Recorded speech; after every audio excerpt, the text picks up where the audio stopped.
नमस्कार, आप सभी का learning with Rajkumar YouTube channel पर स्वागत है। यह चैनल सीटेट के सेकंड पेपर सामाजिक विज्ञान के लिए समर्पित है। आज हम इस वीडियो में क्लास 8 की सामाजिक विज्ञान की जो पाठ्य पुस्तक है सामाजिक एवं राजनीतिक जीवन का जो अध्याय 1 है भारतीय संविधान, इस अध्याय से संबंधित वर्ष 2011 से लेकर वर्ष 2024 तक जितने भी प्रश्न सीटेट के सेकंड पेपर में पूछे गए उन सभी की आज हम चर्चा करेंगे। तो बिना किसी देरी के शुरू करते हैं आज का वीडियो। देखिए आपके सामने पहला प्रश्न है, संविधान सभा की बैठकें किस या किन स्थानों पर हुई थी? ऑप्शन है नई दिल्ली, कोलकाता, बॉम्बे, मद्रास। तो आप सभी जानते हैं कि जो संविधान सभा की बैठकें हुई थी कहां पर हुई थी? हुई थी आपकी नई दिल्ली में। तो इसका जो सही आंसर क्या हो जाएगा? इसका सही आंसर हो जाएगा केवल ए। अब देखिए जो संविधान सभा है, संविधान सभा की जो प्रथम 3 बैठकें थी उनसे संबंधित प्रश्न पूछे जाते हैं, तो आप ध्यान रखेंगे। संविधान सभा की जो प्रथम बैठक हुई थी वो कब हुई थी? 9 दिसंबर 1946 को। और संविधान सभा के जो प्रथम अस्थायी अध्यक्ष थे, या फिर ये पूछ सकता है कि 9 दिसंबर 1946 को संविधान सभा की अध्यक्षता किसने की थी? तो आप बताएंगे डॉक्टर सच्चिदानंद सिन्हा ने। और जो फिर दूसरी बैठक कब हुई थी? दूसरी बैठक हुई थी 11 दिसंबर 1946 को। 11 दिसंबर 1946 को जो संविधान सभा के स्थायी अध्यक्ष चुना गया वो किसे चुना गया? डॉक्टर राजेंद्र प्रसाद को। और फिर आपसे तीसरी जो संविधान सभा थी जो बैठक हुई थी वो कब हुई थी? 13 दिसंबर 1946 को। 13 दिसंबर 1946 को पंडित जवाहरलाल नेहरू ने संविधान सभा में उद्देश्य प्रस्ताव पेश किया। ये सभी चीजें आपको पता होना चाहिए, यहां से भी परीक्षा में प्रश्न पूछे जा सकते हैं। देखिए अगला प्रश्न, निम्नलिखित में से कौन भारत की संविधान सभा का अध्यक्ष था? तो यहाँ पूछा गया है कि जो हमारी संविधान सभा थी उस संविधान सभा के अध्यक्ष कौन थे? C Rajagopalachari, doctor B R Ambedkar, doctor Rajendra Prasad, Jawaharlal Nehru. तो आप सभी को पता है जो हमारी संविधान सभा थी, संविधान सभा के जो स्थायी अध्यक्ष कौन थे? डॉक्टर राजेंद्र प्रसाद। आपको यहाँ से ध्यान रखना है जो डॉक्टर बी आर अम्बेडकर थे, जो डॉक्टर बी आर अम्बेडकर थे ये जो संविधान सभा की जो प्रारूप समिति थी, प्रारूप समिति के ये अध्यक्ष थे। ठीक है, हमने इस वीडियो में वही प्रश्न शामिल किए हैं जो आपकी सीटेट की परीक्षा में पूछे गए हैं, और हमने सभी क्वेश्चन को चैप्टर वाइज अरेंज किया है ताकि आपको प्रैक्टिस करने में काफी आसानी हो। ठीक है, अगला प्रश्न, निम्नलिखित में से कौन भारत की संविधान सभा में मसौदा समिति के अध्यक्ष थे? अब देखिए मसौदा समिति कहें या प्रारूप समिति कहें, बात एक ही है। और अभी हमने आपको बताया था कि जो प्रारूप समिति थी, प्रारूप समिति के अध्यक्ष कौन थे? C Rajagopalachari, doctor B R Ambedkar, doctor Rajendra Prasad, Jawaharlal Nehru. तो इस प्रश्न का सही आंसर क्या है? इस प्रश्न का सही आंसर है डॉक्टर बी आर अम्बेडकर। ये प्रश्न आपकी परीक्षा में पूछा जा सकता है, 9 दिसंबर 2018 को पूछा गया प्रश्न है। देखिए अगला प्रश्न, भारत का संविधान कब अपनाया गया था? काफी महत्वपूर्ण प्रश्न है। आपके पास ऑप्शन है 15 अगस्त 1947, 26 नवंबर 1947, 26 नवंबर 1949, 26 जनवरी 1950। देखिए यहाँ पर महत्वपूर्ण शब्द है अपनाया गया। तो आप सभी को ध्यान रखना है कि जो भारतीय संविधान है, भारतीय संविधान जिस दिन बनकर तैयार हुआ था उसे उसी दिन अपना लिया गया था। और आप सभी जानते हैं कि जो भारतीय संविधान है, भारतीय संविधान कब बनकर तैयार हुआ था? 26 नवंबर 1949। तो इसका जो सही आंसर क्या हो जाएगा? इसका सही आंसर हो जाएगा सी, 26 नवंबर 1949। अब आपसे प्रश्न पूछा जा सकता है, और काफी आसान प्रश्न, आप सभी जानते हैं कि जो भारतीय संविधान है, भारतीय संविधान कब लागू हुआ था? 26 जनवरी 1950 को भारतीय संविधान लागू हुआ था।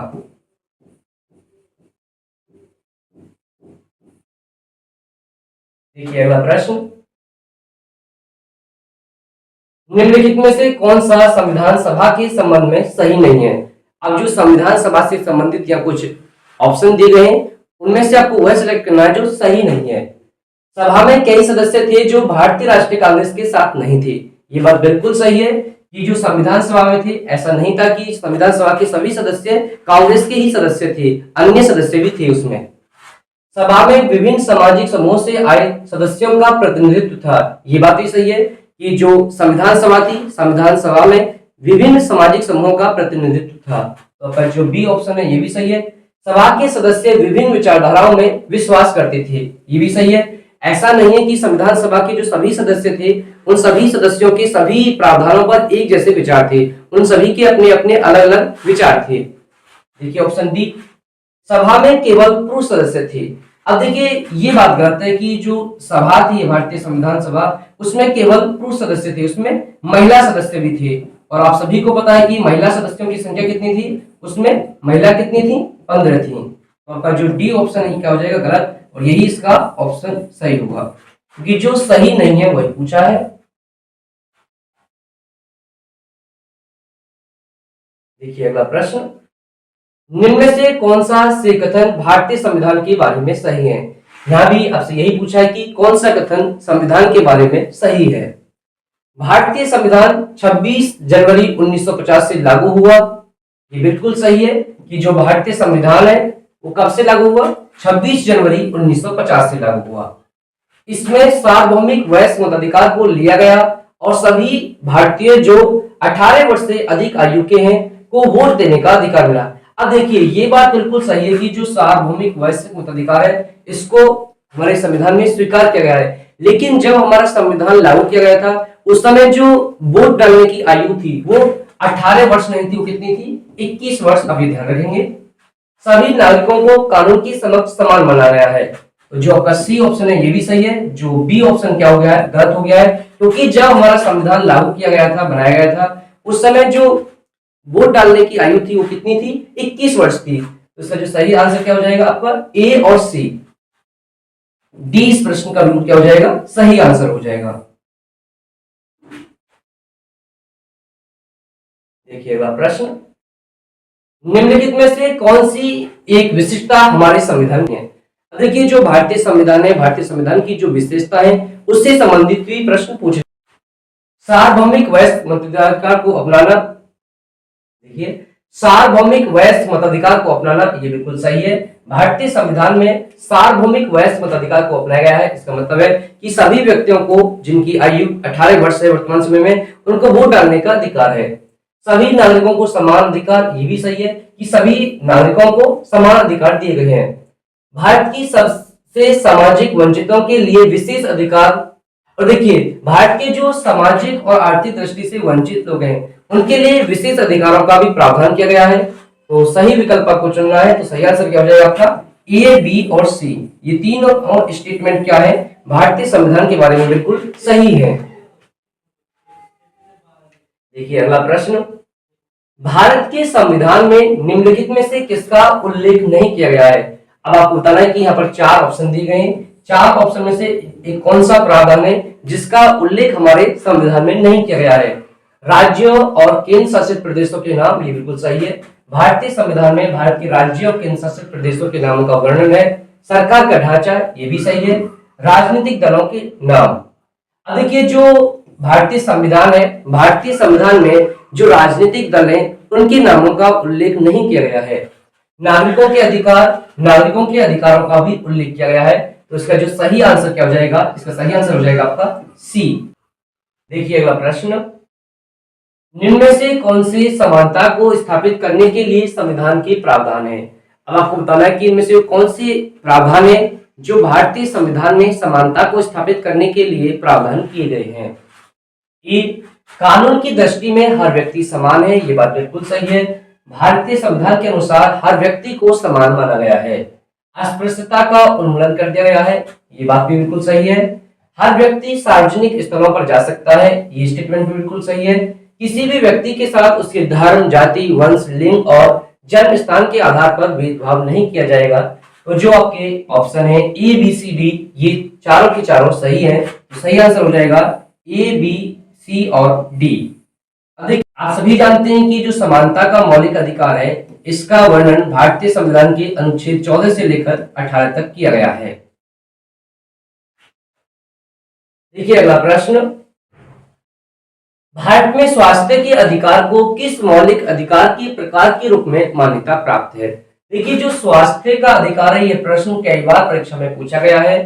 स्वतंत्रता, समानता, जीवन, निजता। तो आपको ध्यान रखना है कि जो स्वास्थ्य का अधिकार है ये हमारे किस मौलिक अधिकार के अंतर्गत आता है, जीवन के अधिकार। और ये प्रश्न कई बार पूछा गया है कि जो जीवन का अधिकार है, जीवन का अधिकार भारतीय संविधान के किस अनुच्छेद में वर्णित है। तो आप बताएंगे इसका वर्णन है भारतीय संविधान के अनुच्छेद 21 में।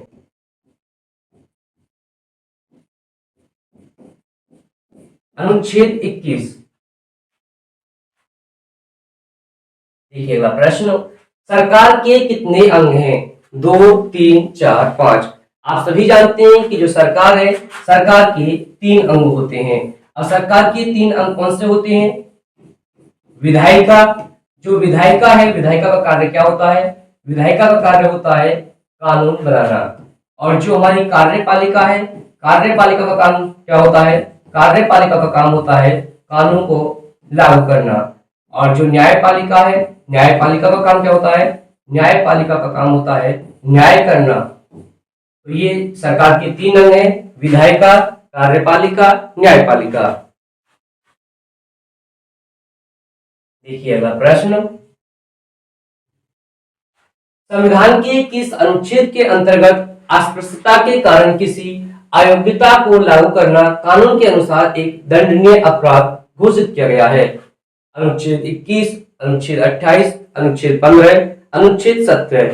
तो आपको ध्यान रखना है, इसका सही आंसर है 17। जो अनुच्छेद 17 है, इसका प्रावधान किससे है? अस्पृश्यता के उन्मूलन से। भारतीय संविधान में अनुच्छेद 17 में बताया गया है कि जो अस्पृश्यता है, जो छुआछूत है, इसको समाप्त कर दिया गया है। यदि कोई इसको बढ़ावा देगा या इसका प्रयास करेगा, मतलब इसकी जो ये प्रथा है इसको करेगा, तो उसको सजा दी जाएगी। देखिए प्रश्न नंबर 13, भारतीय संविधान के अनुच्छेद 21 का संबंध है। अभी हमने आपको बताया कि जो अनुच्छेद 21 है, इसका संबंध किससे है? जीवन के अधिकार से, संवैधानिक उपचारों के अधिकारों से, धार्मिक स्वतंत्रता के अधिकार से, समानता के अधिकार से। तो आपको ध्यान रखना है कि जो भारतीय संविधान का अनुच्छेद 21 है, इसका संबंध किससे है? जीवन के अधिकार से। ये पूछ सकता है संवैधानिक उपचार के अधिकार से संबंधित कौन सा अनुच्छेद है? तो बताएंगे अनुच्छेद 32। और बहुत ही महत्वपूर्ण है, ये पूछा जा सकता है डॉक्टर बी.आर. अम्बेडकर के द्वारा किस अनुच्छेद को भारतीय संविधान की आत्मा एवं हृदय कहा गया है? तो बताएंगे संवैधानिक उपचार के अधिकार को डॉक्टर बी.आर. अम्बेडकर ने संविधान की आत्मा एवं हृदय कहा है। इसका सही आंसर क्या हो जाएगा? कि जीवन के अधिकार से।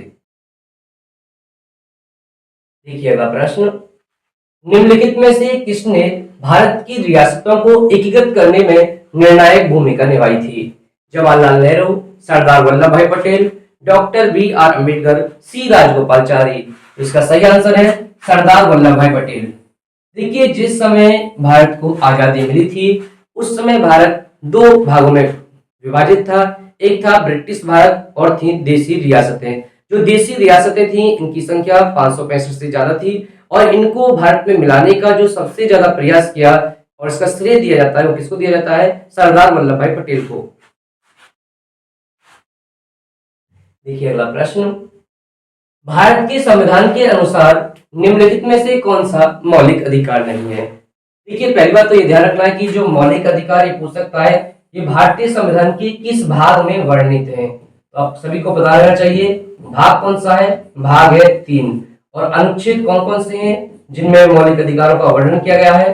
तो ये भी आपको पता होना चाहिए। अनुच्छेद है 12 से लेकर 35 तक।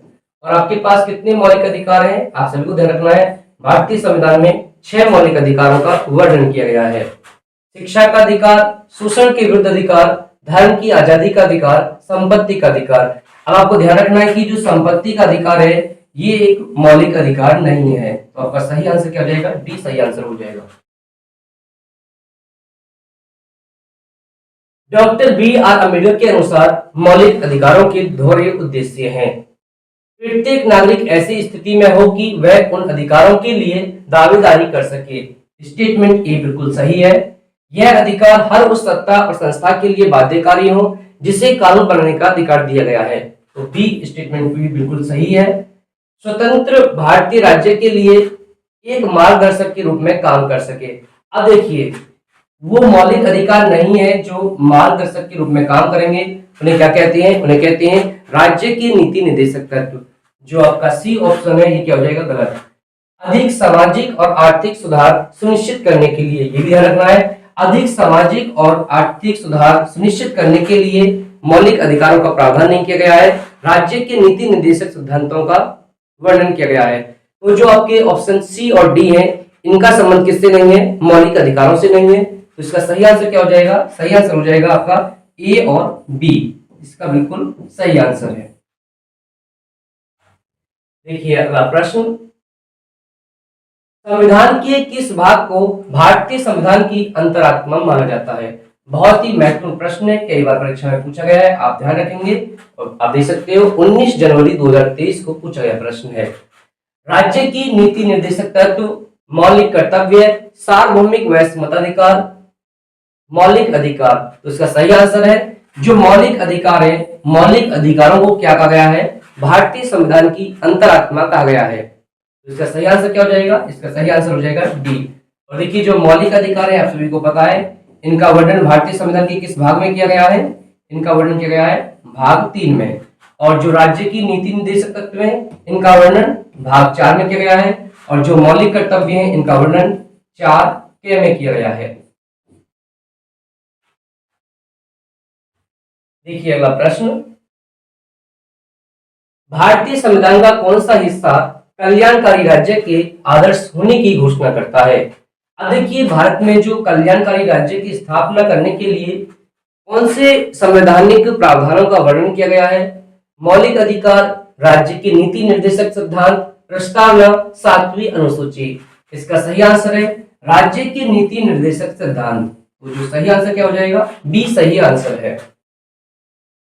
देखिए अगला प्रश्न, भारतीय संविधान का कौन सा भाग व्यक्ति के प्रति राज्य के कर्तव्यों से संबंधित है?